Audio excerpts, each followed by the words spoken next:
So here we're going to show the side lying bicep stretching technique. First thing I like to do is have the client come backwards on the table towards me. That just prevents me from having to lean over so much.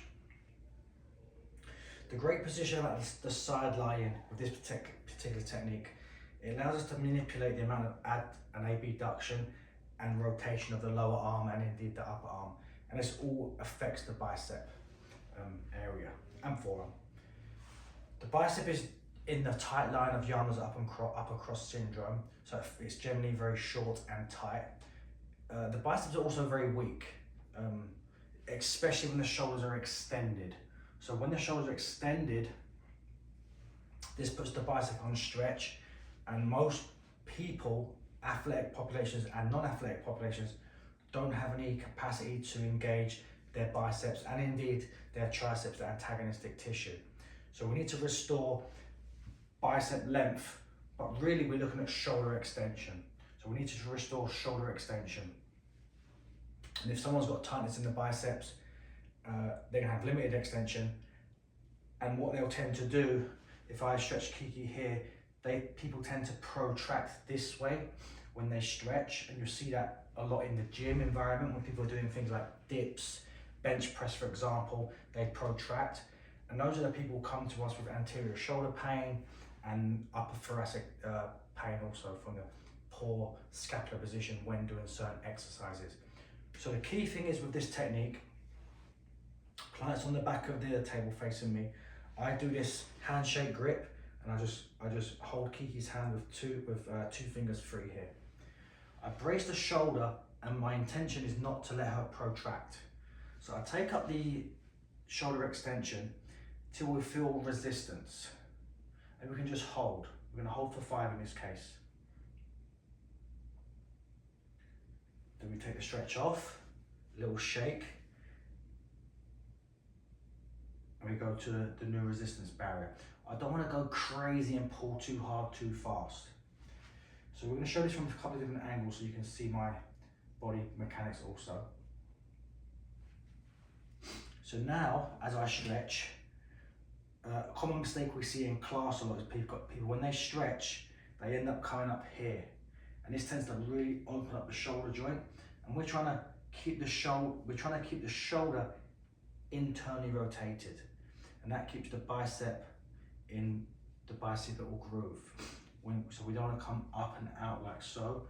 We want to be level with the horizon and even a little bit below this way. That feels like a deeper stretch. So now what we're going to do, as we stretch, I'm preventing too much motion in the shoulder. I tap Kiki's wrist and I say push into me here.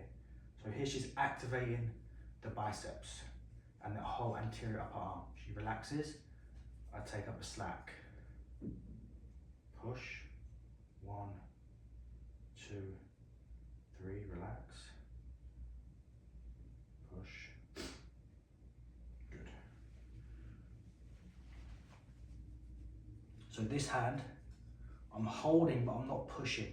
I don't want her to protract too much. I want her to stay ideally stationary. And push. 1, 2. Kiki's got good range of motion here. Most of our clients, when they get to like 45 degrees, they're gonna be very limited. And when you ask them to push, there's gonna be a moment when they have to think what that means, because they just have no practice, no awareness of having their shoulder back here. So in the real world, it's gonna look like when I'm here, I'm gonna say push, and it's gonna take a few seconds for the client to push. So that's when you start tapping and say push, push, and give them some proprioceptive cueing. Yeah. Let's turn the other way, Kiki, facing away from the camera. So I'll show you from this angle. So I take the hand, this grip here. I step around, and I use my body, and I step back here. Notice from this angle, guys, I'm keeping her wrist pretty straight. See how her wrist is straight? So I'm holding her wrist like so. Another common mistake we see is people coming too high and people really cocking the wrist back here. This ain't necessarily a bad thing if you're doing it for a very specific reason. This becomes very neural. This becomes very strong neural stretch. Most of you guys are probably familiar with the straight leg raise stretch, when you plantar and dorsiflex the ankle and or the head to create a neural glide or a neural tension. It's the same here. This is called an upper limb nerve test, although we're not doing a nerve test. So sometimes what you'll see people doing is they stretch and they start doing this, and the client says, yeah, I feel that burning in my forearm, or I feel this in my neck. What we are trying to do is achieve shoulder extension, so we relieve the tension and we keep the wrist straight. We stretch, we push, 1, 2, 3. So the bicep is a great technique to add into your sideline. You don't have to hold my hand. It's a great technique to add into your sideline routine. Very easy to feed in, and it's a very underworked area. So get used to opening up people's shoulders. We say this in our seminars a lot. People get hurt doing nothing. So what we mean by that is that they're reaching behind themselves to grab their coffee when in the car, or they go to reach their seatbelt, or they go to scratch their back. This is all shoulder extension, and it's very commonly lost in our sedentary population. So this is a great way to restore it under control. So add this one into your recipe and let us know how it goes.